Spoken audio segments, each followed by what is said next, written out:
De moi nus ont été balancés sur la toile. C'est-à-dire, cette personne les a publiés sur Facebook à mes amis, à ma famille, mes amis d'enfance, mes petits frères, toute la famille. Et pourtant, j'ai voulu t'aimer en essayant d'oublier le passé. Mais ce cœur trop fragile a cédé. Me voilà dans la détresse. Sur les réseaux sociaux, j'ai perdu en quelque temps toute une vie en Europe. Tout ce que je me suis battue pour avoir, toutes mes économies, je les ai perdues en si peu de temps. Cathy, aujourd'hui pensive, désormais attentive et plus que jamais méditative. La jeune fille qui croyait avoir trouvé le parfait amour sur Internet a vu son histoire tourner en désolution, devenir cauchemardesque. Les réseaux sociaux pour moi a été un cauchemar. Lorsque j'ai vu mon intimité balancée sur la toile, des milliers de personnes qui m'ont appelé parce que mon intimité était ouverte. C'est-à-dire, cette mauvaise rencontre a publié une vidéo de moi intime. Et depuis ce jour, j'ai perdu mon intimité. Je me sens mal.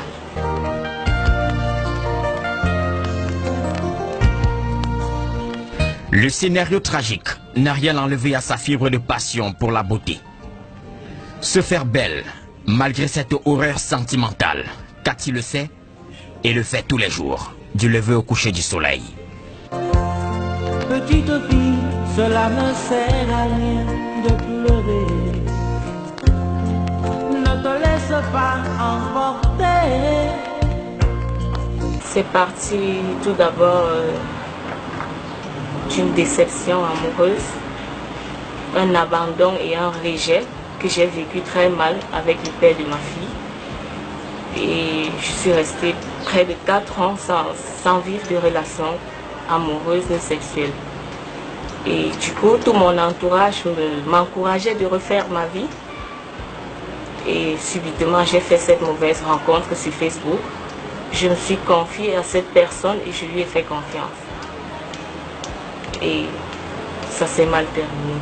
Tout allait bien entre Cathy et son compagnon. Le théâtre de consommation de la relation étaient les réseaux sociaux. Facebook, Imo, WhatsApp, etc. Cathy en Autriche, son compagnon en Argentine, l'amour coulait comme l'eau de roche. Mise en confiance, elle brandissait avec fierté son statut de fiancée. Son compagnon avait gagné sa confiance. La jeune fille était loin d'imaginer le pire, tant l'amour l'avait rendue aveugle. C'est arrivé, on était déjà un couple normal. C'est-à-dire, je prenais mon bain avec lui et moi, je prenais mon bain avec lui et il prenait aussi son bain avec moi sur des vidéos. Et du coup, un jour, pendant que je prenais mon bain, on communiquait. Il a eu un coup de fil et il m'a dit, chérie, voilà, je suis en train de sortir, j'ai un appel urgent. Si tu peux me faire la vidéo et me l'envoyer, ce sera super. Et c'est ce que j'ai fait. C'est comme ça que je suis tombée dans son piège. Je ne pourrais pas imaginer que ça irait jusqu'à ce point. Je lui ai fait confiance. L'action sera fatale. L'amour tourne au vinaigre lorsque Cathy se voit prise au piège d'une relation avec un homme qui commence à vider son compte bancaire. Endormie par l'amour, Cathy ne cesse de lui envoyer de l'argent. 100 €, 500 €, 1000 €, 5000. Et elle ira jusqu'à 15 000 € de l'argent expédié à cet homme.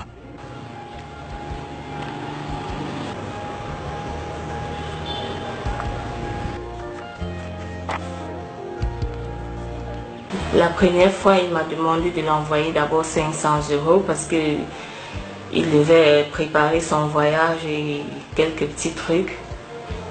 C'est ce que j'ai fait.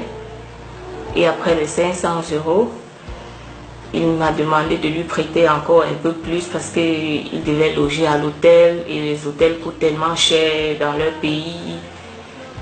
J'étais pas là-bas, je lui ai fait confiance, j'ai envoyé l'argent, ça allait déjà à partir de 1000 euros. Après 1000 euros, c'était déjà 1500 euros. Il y avait toujours une histoire et il me mettait toujours en confiance. Genre, t'inquiète pas chérie, c'est une grande affaire. Je vais gagner gros, on ne va jamais souffrir. Et il me mettait vraiment en confiance. Après les 1500 euros, il m'en demandait plus. J'avais perdu la tête, je ne savais même plus où j'étais. J'avais l'impression que j'étais envoûtée, quoi. Je me retrouvais en train d'envoyer 2000 euros, 2500 euros, au point de m'endetter. Et à chaque fois, il me mettait toujours en confiance. Il dit, t'inquiète pas, même si tu prends un crédit, je vais te rembourser une fois là-bas. Il me montre le visa, voilà. Je te promets, on va passer les fêtes de Noël ensemble. Il faut juste accélérer la procédure. Je finis avec cette affaire, chérie, crois-moi, on va fêter en famille. Et je me suis retrouvée en train de m'endetter au point où j'étais déjà à près de 15 000 euros, si on peut dire, avec les frais d'envoi. Lorsqu'elle se réveille en sursaut et décide de suspendre le robinet, trop tard. Le brouteur menace de publier ses vidéos sur les réseaux sociaux. Pourquoi vouloir changer mes loisirs? Lorsque je me suis rendu compte qu'il s'agissait de l'arnaque, j'ai arrêté de l'envoyer de l'argent puisque j'en avais même plus. Et il m'a contacté, je lui ai dit, écoute, j'ai plus de l'argent, arrête de me demander des sous, je te fais plus confiance et essaie de me rembourser déjà quelque chose parce que j'ai déjà la pression de mes créanciers. Et il s'est énervé. Il a essayé de me faire sortir de mon mutisme. Il me manquait du respect, genre va te faire foudre, sale pute. En Europe, vous vivez de la pimenterie. Est-ce que tu peux pas vendre du piment pour m'envoyer de l'argent? Il essayait de me narguer, quoi. Et il m'a dit, voilà, je te tiens avec une vidéo de toi. Ce qui s'est passé, ça doit rester entre nous parce que si tu parles à quelqu'un, je balance ta vidéo sur Facebook et je vais te faire... il a employé un mot, il a dit, je vais te pousser au suicide. Les vidéos ont été publiées 1 an après parce que j'ai gardé le silence. Et 1 an après, j'ai décidé d'en parler parce que je vivais avec ça, c'était un fardeau pour moi. Et du coup, un matin, il a d'abord envoyé cette vidéo au père de ma fille qui n'a pas réagi. Et je pense que c'était une façon de tester, voir si j'étais à sa merci, s'il y avait quelqu'un qui pouvait encore me défendre. Lorsqu'il s'est rendu que le père de ma fille n'a pas réagi, et il m'en a parlé, il m'a dit voilà, j'espère que tu tiens le coup. J'ai dit tu ne vas pas en parler à quelqu'un parce que je détiens encore cette chose de toi. J'en pouvais plus, j'ai demandé conseil à des amis, ils m'ont dit voilà, quoi que tu fasses tôt ou tard, il le fera, il va le balancer. C'est mieux que tu en parles, il fait ce qu'il a à faire et on en finit que de vivre avec ce secret, c'est trop pour toi.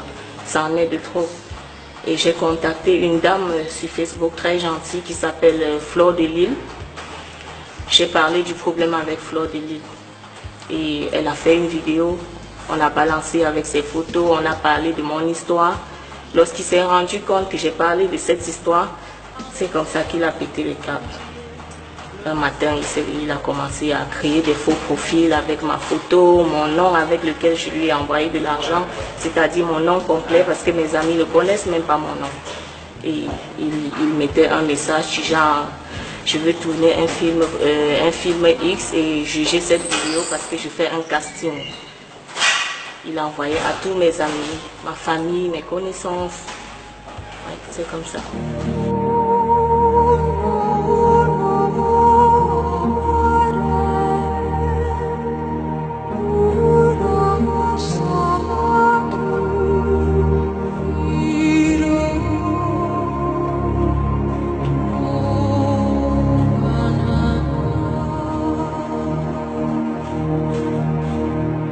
Ce cauchemar, Cathy le vit à Vienne, en Autriche.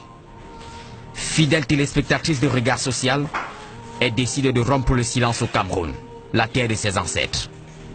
Objectif, éveiller les consciences réveiller ses sœurs africaines sur le continent, ces sœurs qui ont la tête dans les réseaux sociaux et les pieds en Afrique. Je veux dire au monde entier aujourd'hui que les jeunes femmes doivent faire attention avec cette histoire de Facebook.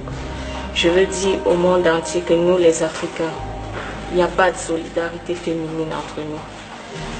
Qu'on apprenne à lyncher le bourreau et non la victime, parce que ça fait très mal. C'est un choc quand ça vous arrive.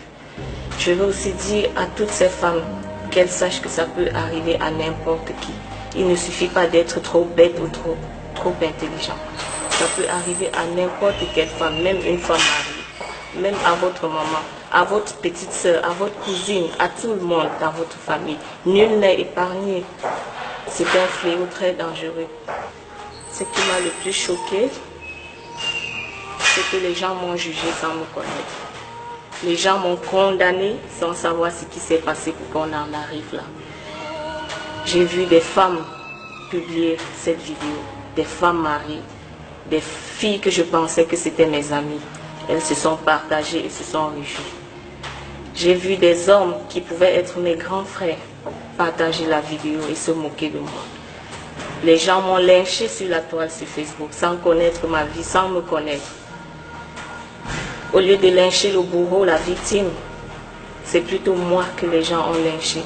Pourtant j'étais malheureuse, j'avais besoin d'aide. Mais heureusement, j'avais encore quelques amis qui m'ont soutenue, qui ont signalé la vidéo avec tous les profils qu'il a créés après. Cathy a aujourd'hui tourné la page. Tourner la page des déceptions sentimentales. Tourner la page des réseaux sociaux, devenu un poison pour sa vie. Elle voudrait aujourd'hui sauver ses jeunes sœurs de ce bateau mondial qui peut chavirer à tout moment, les réseaux sociaux. J'ai déjà tourné la page. J'ai refait ma vie. J'ai eu une petite fille avec un autre homme d'ailleurs qui me soutient. Sa famille est formidable et ils me soutiennent aussi.